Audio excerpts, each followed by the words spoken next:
Baper. Baper sendiri berarti terbawa perasaan berlebihan atau terlalu sensitif dalam menanggapi sesuatu. Digunakan ketika seorang terlalu sensitif atau memasukkan sesuatu ke dalam hati. Berikut skenarionya.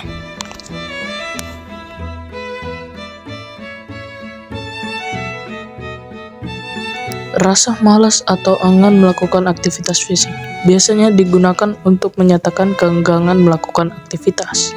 Contoh skenario. 3. Salfok.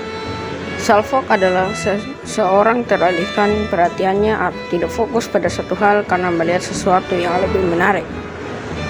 Kata salfok digunakan ketika perhatian seseorang teralih dari objek utama. Berikut contoh skenarionya. 4. Kepo. Kepo berarti rasa ingin tahu yang berlebihan tentang urusan atau kepentingan orang lain. Digunakan untuk menyebutkan orang yang sangat ingin tahu tentang urusan orang lain. Berikut adalah contoh skenarionya. 5. Gabut. Merasa bosan, jenuh, atau bingung karena tidak ada kegiatan yang ingin dilakukan atau tidak tahu harus berbuat apa. Kata ini digunakan untuk menggambarkan kondisi seseorang yang sedang tidak memiliki kewajiban untuk diselesaikan, sehingga hanya menghabiskan waktu luang secara pasif. Berikut skenarionya. FOMO.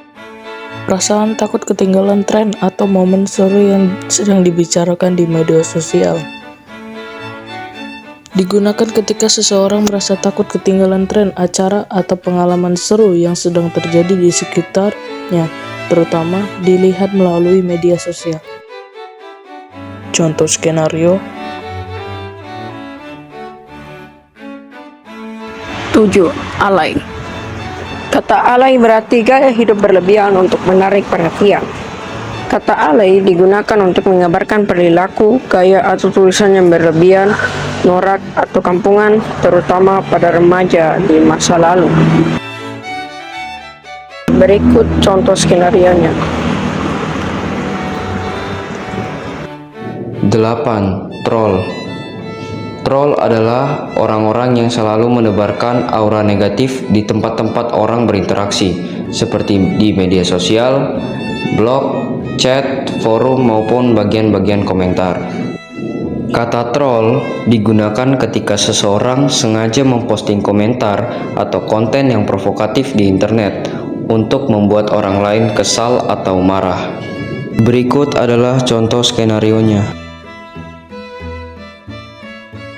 9. Julid. Bermakna iri hati dan dengki dengan keberhasilan orang lain, biasanya dengan melontarkan komentar negatif di media sosial.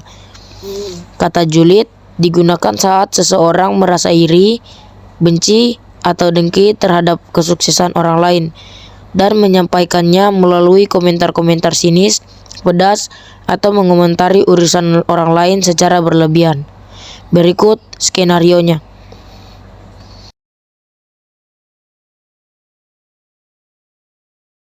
Kata sifat yang berarti sudah lega atau segar kerongkongan karena minum. Galgah digunakan saat seseorang tidak haus atau sudah cukup minum sehingga tenggorokannya terasa segar. Contoh skenario. Terima kasih sudah menonton.